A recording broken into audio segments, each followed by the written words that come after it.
मान्य व्यासपीठ आणि व्यासपीठावर उपस्थित माझे गुरुजन वर्ग व येथे जमलेल्या माझ्या बालमित्रांनो, मी आज सावित्रीबाई फुले यांच्या जयंतीनिमित्त जे काही 2 शब्द बोलणार आहे, कृपया लक्षपूर्वक ऐकावे.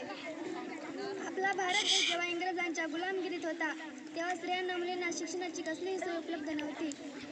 शाळेत मुलींना कोणीही पाठवत नव्हते. अशा काळात ह्या महान आईने एका गरीब घरी म्हणजे 3 जानेवारी 1831ला जन्म घेतला. त्यांच्या काळात मुलगी म्हणजे उपभोगाची वस्तू समजायचे. चूल आणि मूल हेच तिच्या नशिबी होते. परंतु महान क्रांतिकारी महात्मा ज्योतिबा फुले यांनी सावित्रीबाई सोबत सन 1840ला लग्न केले. त्यावेळी सावित्रीबाई अवघ्या 9व्या वर्षाच्या होत्या. सावित्रीबाईंना काहीच लिहिता वाचता येत नव्हते. ज्योतिबांनी सावित्रीबाईंना शिकवलं. त्या गणित शिकल्या, लिहायला वाचायला शिकल्या. मित्रांनो, जेव्हा ज्योतिबा सावित्रीला धडे शिकवत होते, त्यावेळी समाजातील अशिक्षित लोक टोमणा मारायचे, त्यांची थट्टा करायचे, पण त्यांची मनापासून शिक्षण घेण्यासाठी तयारी होती. त्याने आपली जिद्द कायम ठेवली होत्या. बऱ्याच काही गुण शिकल्या, सुशिक्षित झाल्या.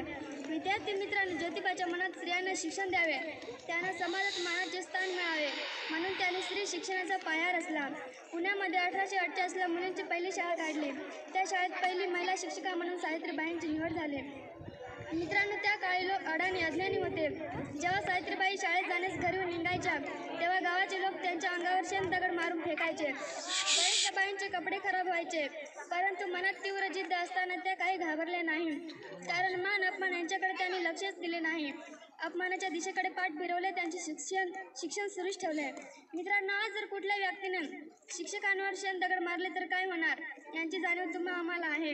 शेतकऱ्याच्या मुलामुलींना दिवसा वेळ मिळत नव्हता, म्हणून सावित्रीबाईंनी रात्री शाळा उघडल्या. 1864ला त्याने अनाथ बालाश्रम सुरू केले. त्यांच्या या कार्यक्रमाचे इंग्रजांनी सुद्धा त्यांचे स्वागत केले. एवढे महान कार्य एका स्त्रीने संपूर्ण भारतीय स्त्रियांकरिता केले, त्याचे ऋण भारतीय स्त्री कधीही फेडू शकणार नाही.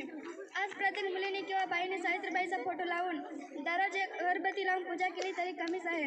पुण्यामध्ये 28 नोव्हेंबर 1890ला प्लेगच्या साथीचे ज्योतिबा दगावले व 7 वर्षानंतर 10 मार्च 1817ला भारताच्या पहिल्या महिला शिक्षिका सावित्रीबाई फुले यांनी शेवटचा श्वास घेतला.